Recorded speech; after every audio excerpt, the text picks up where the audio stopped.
Silent ആണോ violent ആണോ മറ്റൊരാളെ കൂടുതൽ വേദനിപ്പിക്കാൻ പറ്റിയ ആയുധം? വയലന്റിനേക്കാൾ കൂടുതൽ സൈലന്റ് ആണ്.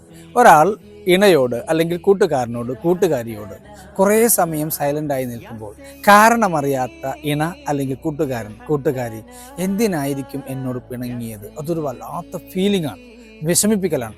പണ്ടെന്തോ പറഞ്ഞത് ചിന്തിച്ചെടുത്തതായിരിക്കുമോ, അല്ലെങ്കിൽ എൻ്റെ അടുത്ത് എന്ത് ഫാൾട്ട് പറ്റി, അല്ലെങ്കിൽ കുടുംബക്കാരെന്നെ കുറ്റി വല്ലൊന്നും പറഞ്ഞു കൊടുത്തോ, കൂട്ടുകാർ എന്നൊക്കെ പാര വെച്ചോ, ഇങ്ങനെയുള്ള 1000 ചിന്തകൾ കൊണ്ട് കൂട്ടുകാരനെ അല്ലെങ്കിൽ നമ്മൾ പറഞ്ഞ പാർട്ട്ണറെ വേദനിപ്പിക്കാൻ വയലൻറ്റിനേക്കാൾ സാധിക്കുക സൈലൻറ്റിനാണ്. സോ വയലൻ്റ് ആകുന്നത് നല്ലതാണെന്നല്ല, പക്ഷേ വയലൻ്റ് ആകാതിരിക്കുക, സൈലൻ്റ് ആണ് ഒന്നുകൂടി ആളെ വിഷമിപ്പിക്കുന്നത്. ഞാനൊന്നും പറഞ്ഞില്ലല്ലോ, ഞാനൊരു പ്രശ്നത്തിനും വന്നില്ലല്ലോ, പിന്നെ എന്തിനാണ് നിനക്ക് എന്നോട് പ്രശ്നം, ഞാൻ പറഞ്ഞാലല്ലേ പ്രശ്നം എന്ന നിലക്കൊക്കെ പലരും പറയാറുണ്ട്.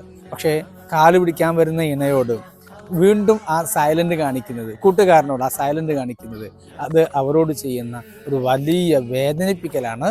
സന്തോഷങ്ങൾ ഉണ്ടാവട്ടെ, മാറ്റങ്ങൾ വരട്ടെ, സന്തോഷങ്ങൾ ആവർത്തിക്കട്ടെ.